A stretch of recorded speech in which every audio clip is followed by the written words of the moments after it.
વિશ્વ વિહાર જૂન 2025 સંસ્કૃતિ કશાલા પન્હાલા ફોર્ટ લેખન સુધા ભટ્ટ પઠન અશ્વિન અણદાણી. એટલે કે શા માટે પન્હાલા કિલ્લો? ભાઈ, શા માટે નહીં? અરે, એ તો આપણા ભગીની બંધુ રાજ્યનો મહત્વનો ભૌગોલિક ભાગ, એનો ઇતિહાસ ઉજળો. હા, એમ તો આપણા રાજ્યનો ઇતિહાસ ક્યાં ઓછો ઉજળો છે. સગી માના જણ્યા જેવા ગુજરાત મહારાષ્ટ્રની આબોહવા પણ પ્રલમ દરિયા કિનારાને કારણે વધતે ઓછે અંશે લગભગ સરખી જ હોવાના કારણે ઉભયને એકબીજાનું વળગણ હોય એ સ્વાભાવિક છે.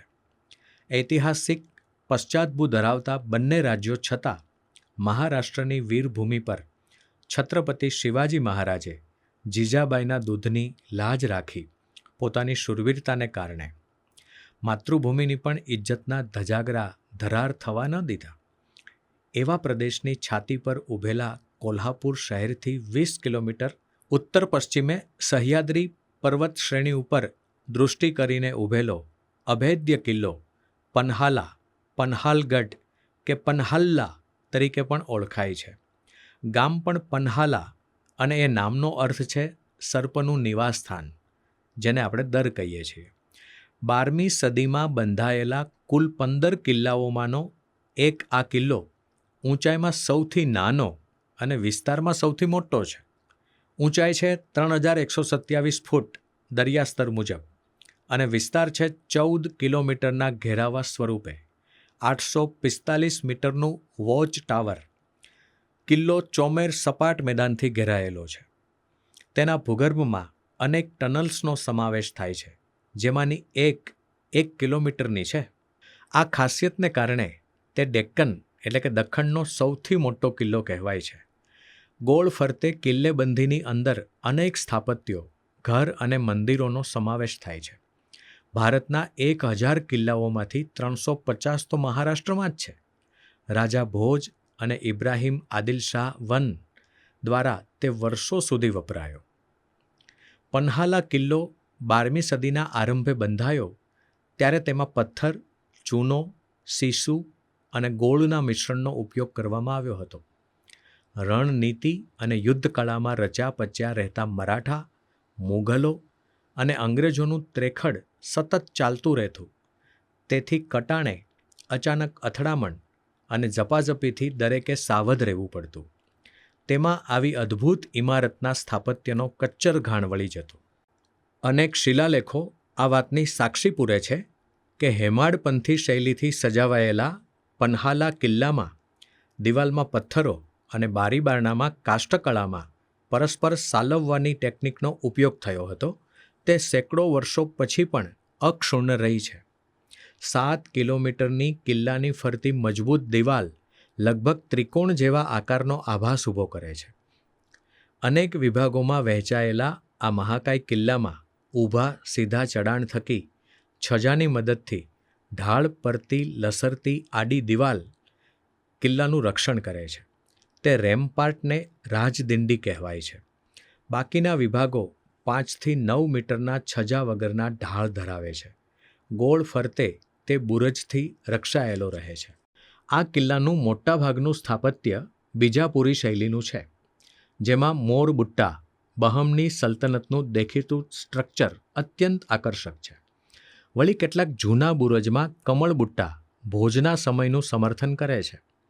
આ અતિ સુંદર સ્થાપત્યને કેન્દ્ર સરકારના પુરાતત્વ વિભાગે સંભાળી લીધું છે.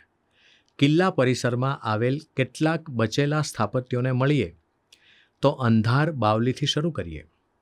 આ વાવના જળસંગ્રહમાં ઝેરી દવા ભેળવી દુશ્મનોને બગાડવામાં આવતા.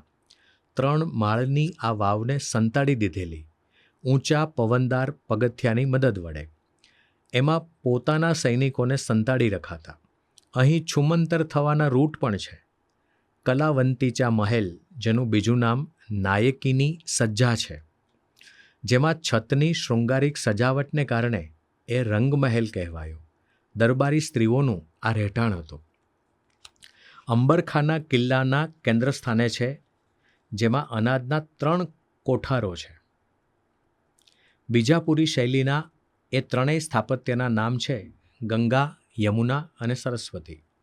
લગભગ 300 કિલોની ક્ષમતાવાળી આ કોઠીઓ 950 ચોરસ મીટર એરિયામાં ફેલાયેલી છે. ઊંચાઈ છે 10.5 મીટર, જેમાં ચોખા, રાગી અને અન્ય ખડધાન સચવાતા. આ મકાનોની બંને બાજુએ સીડી અગાશી તરફ જાય, જેમાં 16 ખાના છે. દરેકમાં નાનું દ્વાર હોય, જેમાંથી અનાજ ભરાય અને સેરવી લેવાય. ઉપર ગુંબજ દ્વાર અને બાલ્કનીવાળો ઓરડો દેખાય. ધર્મકોઠી પથ્થરની 55 ફૂટ બાય 48 ફૂટ બાય 35 ફૂટ માપની અન્ય 3 કોઠીઓ જરૂરિયાતમંદ જનતાને અનાજ પૂરું પાડતી. સજ્જા કોઠી બીજાપુર શૈલીમાં દક્ષિણની કલા શૈલી વ્યુઇંગ પેવેલિયન તરીકે વપરાતી, જેની ઉપર ગુંબજ છે. બાલ્કનીઓ ઝૂલતી દેખાય, જે કિલ્લાની સીધી દિવાલ પર ઝળુંબેલી લાગે. 3 દરવાજા આ ડબલ ગેટવે ધરાવે છે. છજાઓ અને કમાનોની વચ્ચે દરબાર હોલ છે. બહાર અલંકૃત ખંડ છે, જેની ઉપર સુશોભનયુક્ત નેવા છે. અંદર કોતરણી અને નકશીયુક્ત ફૂલપત્તી બુટ્ટાઓ છે, જેમાં એક ગણેશજી છે. પર્શિયન શિલાલેખ પણ છે. વાઘ દરવાજામાં પણ શોભાયમાન રાજદિંડી બુરજ હજુ હેમખેમ છે.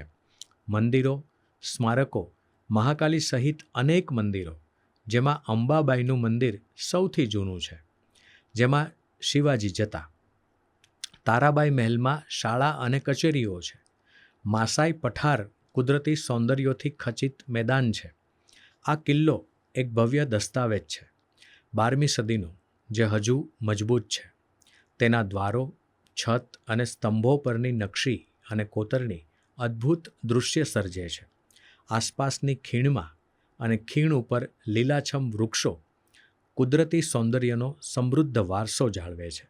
આ કિલ્લામાં શિવાજી મહારાજ 500 દિવસો રહેલા 7 પત્નીઓ અને બહોળા પરિવાર સાથે. જેના રાજ્યાભિષેક થયેલા હોય તેના નામની આગળ છત્રપતિ લાગે. અન્યને માટે અટક તરીકે છત્રપતિ શબ્દ નામ પછી વપરાય. દુશ્મનોને વહાલા શિવાજી મહારાજે દેશ સેવા તો કરી જ, પરંતુ ધર્મ, સ્થાપત્ય, સાહિત્ય અને કળાને ઉજાગર કરતું ભવ્ય જીવન પણ તેઓ જીવ્યા.